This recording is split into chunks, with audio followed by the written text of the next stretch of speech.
ఈరోజు సాయి కుమార్ జనసేన పార్టీ నాయకులు సోషల్ మీడియాలో తన ఆవేదనను వ్యక్తం చేయడం అన్నది నేను చూసిన వెంటనే తమ్ముడి దగ్గరికి వచ్చాను. నేను వర్మగారి క్లినిక్ ఇది, అక్కడికి వచ్చి ఇంటికి వెళ్దామంటే ఇంటికి వద్దానా, నేను ఇక్కడ కలుద్దామని, ఇక్కడ ఫ్రీగా ఉంటుంది, అందరూ వస్తే ఇల్లు పట్టదు అంటే సరే ఇక్కడికి వచ్చి మాట్లాడుతాను. ఒకటి, మల్లప్పని నేను అసెంబ్లీ నుంచి వచ్చిన తర్వాత వెంటనే కలవలేదు అన్నది ఒక తమ్ముడు ఆవేదన వ్యక్తం చేస్తూ ఉన్నాడు. నేను అసెంబ్లీ నుంచి రాగానే మల్లప్పకు ఫోన్ చేశాను.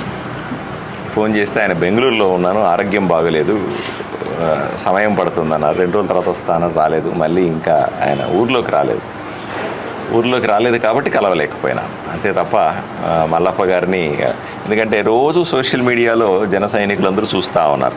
తెలుగుదేశం పార్టీలో ఉన్నట్టు అందరినీ కలుస్తాను, పై నుంచి కింద దాకా ప్రతి లీడర్ని కలుస్తా పోతా ఉన్నాను.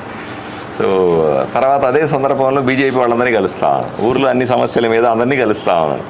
అరే మా జనసేనలో ఎవరిని కలవలేదు కదా, మల్లప్ప కలవాలి కదా నువ్వు అనే బాధ తమ్ముళ్ళు కనిపించి ఉండొచ్చు. ఆ వేదన చెప్పారు నాకు. నేను వాళ్ళకి ఎక్స్ప్లెయిన్ చేశాను, అన్న మాకు ఈ విషయాలను తెలియదు, మీరు మల్లప్పతో మాట్లాడినారని, కానీ మల్లప్ప వచ్చిన తర్వాత కలుస్తానన్న విషయమే, మాకు కలవలేదనే విషయమే మేము బాధపడతా వచ్చినాము అని చెప్పారు. మళ్ళీ వాళ్ళకి ఎక్స్ప్లెయిన్ చేశాను, లేదు తమ్ముడు అలా అయింది, మల్లప్ప గారు ఊరిలో ఉంటే మొదటి రోజే కలిసేసేవాడిని, వీళ్ళు అంటే ఇంతమందిని 10 మంది 20 మంది 30 మందిని కలిశారు కదా మీరు, మా మల్లప్ప కలవలేదే అని కోపం న్యాచురల్లీ ప్రతి జైన సైనికునికి ఉంటుంది, సహజమే అది కదా. ఎవరి నాయకుడు వాళ్ళకి ఇంపార్టెంట్ కదా. కాబట్టి అది ఆయన ఊర్లో లేడు కాబట్టి ఇలా జరిగింది నేను నా మల్లప్పతో రోజు మాట్లాడుతున్నాను ఫోన్లో అన్న విషయాన్ని వాళ్ళు చెప్పిన తర్వాత వాళ్ళు అవునా సార్ మాకు ఇవన్నీ తెలియదు అని చెప్తున్నారు. ఏదేమైనప్పటికీ కూడా ఈరోజు జరిగిన అంశం చిన్నదే. ఇతను వచ్చి మా లీడర్లకి తగిన ప్రాధాన్యత ఇవ్వట్లేదు అని చెప్పినాడు, మల్లప్పకి ప్రాధాన్యత ఇవ్వట్లేదు అని చెప్పినాడు. నేను వెంటనే మన వర్మ గారికి మిగతా లీడర్లకు ఫోన్ చేస్తే, అన్నా చాలా చిన్న విషయం అన్న, దాన్ని పట్టించుకోవాల్సిన పనేముందన్నా, మేము చెప్తాంలేనా, అదేం పెద్ద సీరియస్ కాదు, కలవాల్సిన పనేమీ లేదు, వాళ్ళ ఇంటికి పోవాల్సిన పనేమీ లేదన్నారు. నేను చెప్పాను అలా కాదండి, ప్రతి ఒక్క కార్యకర్త ముఖ్యమే నాకు. కూటమి 3 పార్టీల్లో ఉన్నటువంటి ఏ కార్యకర్త అసంతృప్తితో ఉన్నా, ఏ కార్యకర్తకు బాధ వచ్చినా నేను ఉండాల్సిన బాధ్యత నా మీద ఉంది. కాబట్టి తప్పనిసరిగా నేను చిన్న పెద్ద తేడా లేకుండా, ఎటువంటి సమస్య అని తేడా లేకుండా నేను వెళ్ళి వాళ్ళని పరామర్శించడం, వాళ్ళకున్న కష్టాలను తెలుసుకోవడం, వాళ్ళ సమస్యలు తీర్చడం నా బాధ్యత. కాబట్టి నేను వస్తానంటే వస్తానని వచ్చి వీళ్ళ దగ్గర కూర్చొని అన్ని విషయాలు డిస్కస్ చేశాను. ఈరోజు వచ్చి మాట్లాడినాను కాబట్టి వాళ్ళ మనసులో ఏముందో తెలిసింది. అలా కాకుండా నేను ఎమ్మెల్యేని, నేను పెద్ద లీడర్ని, వాళ్ళేముంది చిన్న కార్యకర్తలు, మళ్ళీ ఎలక్షన్లు వచ్చినప్పుడు చూద్దాంలే అని వదిలేస్తే దానివల్ల ఇబ్బంది ఎక్కువ ఉంటుంది తప్ప దానివల్ల మంచి జరిగే అవకాశం లేదు. ఎందుకంటే మీరు ఒకసారి గమనించండి, రాష్ట్రంలో గౌరవ ముఖ్యమంత్రి చంద్రబాబు నాయుడు గారి నాయకత్వంలో కూటమి ఏర్పడి, జనసేన బీజేపీ పార్టీలు ఏర్పడి బ్రహ్మాండంగా ఈరోజు విజయాన్ని సాధించింది. విజయం సాధించిన మరుసటి రోజు నుంచి జగన్మోహన్ రెడ్డి కుట్ర ఏమిటి ఆయనకి అర్థమైపోయింది. ఈ 3 పార్టీలు కలిసి ఉన్నంతకాలం నా జన్మలో నేను సీఎం కాలేను. అలాగే ఆదోనిలో కూడా అంతే, తెలుగుదేశం, జనసేన, భారతీయ జనతా పార్టీ 3 పార్టీలు కలిసి ఉన్నంతకాలం మాజీ ఎమ్మెల్యే జీవితకాలపు ఎమ్మెల్యే కాలేడు, అది ఆయన కూడా తెలుసు. సో ఈ కుట్ర తెరలేపారు.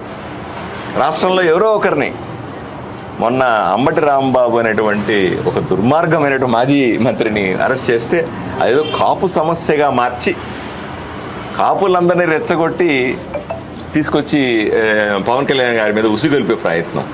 ఇంకేదో జరిగితే కూటమిలో ఏదో రకంగా చిచ్చు పెట్టి దాంతో రాజకీయ చలిగాచుకుందామనే ప్రయత్నం.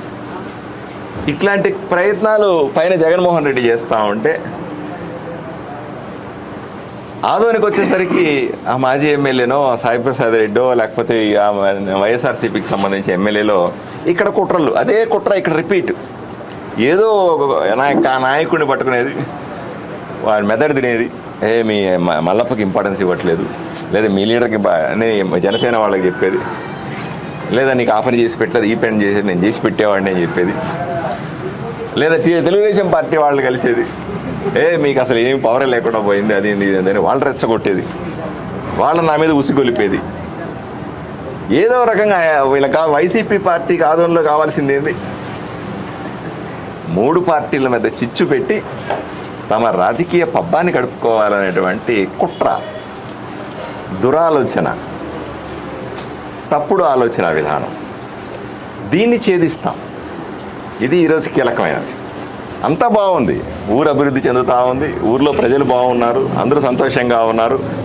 వైఎస్ఆర్సీపీ పార్టీ నాయకులు దిక్కు తోచట్లేదు, రోజుకు కబ్జా బయట పెడతా ఉన్నాం, ప్రజలు వాళ్ళని నిలదీస్తున్నారు, ప్రశ్నిస్తూ ఉన్నారు, వాళ్ళకు పుట్టగతులు ఉండట్లేదు, ఇంకా ఊరిలో ఇంకా తలెత్తుకోలేకపోతా ఉన్నారు. వాళ్ళకి అర్థమైపోయింది ఎప్పటికీ కూడా వైసీపీ ఈ ఊరిలో గెలవదు అని స్పష్టత వచ్చింది. ఇప్పుడు ఈ రకమైన కుట్రలు మొదలుపెట్టి ఏదో రకంగా కార్యకర్తల్ని 3 పార్టీలు కదా, 3 పార్టీలని మీరు ఆలోచన చేయండి. నేను పొద్దున 6 గంటలకు లేస్తే రాత్రి 12 దాకా రకరకాల కార్యక్రమాలు, రకరకాల కార్యకర్తలతో కూర్చోవడం, లేడు, ఇవన్నీ ఉన్నాయి. వీటి మధ్య ఎక్కడో చోట మిస్ అవుతాం మనం, ఎవరో ఒకరిద్దరిని మిస్ అవుతాం. ఆ మిస్ అయిన ఒకరిద్దరిని పట్టుకొని వాళ్ళ మైండ్లో విషయాన్ని చూపించి ఏదో రకంగా కూటమిలో విభేదాలు ఉన్నాయని చూపించే ప్రయత్నం. దానికి తోడు పేపర్లు, టీవీలు, మనకందరూ తెలుసు, నిరంతరం విషం కక్కే, కూటమి మీద విషం కక్కే సాక్షి పేపరు, నిరంతరం విషం కక్కేటువంటి సాక్షి టీవీ, దానికి అనుబంధ టీవీలు, అనుబంధ యూట్యూబ్ ఛానళ్ళు, మనకు కూడా ఆదోళనలో కొన్ని ఉంటాయి, జేకే ఛానల్ లాంటివో ఇంకొకటో రెండో ఉంటాయి. వాళ్ళ అభిమానులు, నేను కాదండి, నాకేం ఇబ్బంది ఏం లేదు. వైఎస్ఆర్సీపీ అభిమానులుగా వాళ్ళు కొనసాగుతున్నంతకాలం నాకు ఎటువంటి ఇబ్బంది ఉండదు. ఆ పార్టీలో ఉన్నారు, ఆ పార్టీలో ఛానళ్ళు పెట్టుకున్నారు, ఆట పార్టీలో పెరుగుతూ ఉన్నారు, వాళ్ళు అక్కడే పాపం ఉన్న పరిస్థితి.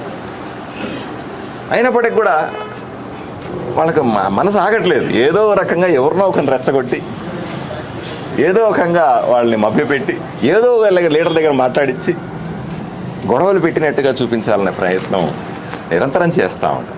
అయినప్పటికీ కూడా వాళ్ళ స్వేచ్ఛను కూడా గౌరవిస్తూ సాక్షి పేపర్ అలాగే రాయనియండి, సాక్షి టీవీ అయినా రాయనియండి, జేకే ఛానల్ అలాగే చెప్పనియండి, ఆయన చేసి ఇంకో కొంతమంది ఈ ముసుగులో ఉన్నటువంటి యూట్యూబ్ ఛానల్ కెమెరాలు పెట్టడం వాళ్ళు కూడా అలాగే చేయనియండి, నాకు ఎటువంటి ఇబ్బంది లేదు.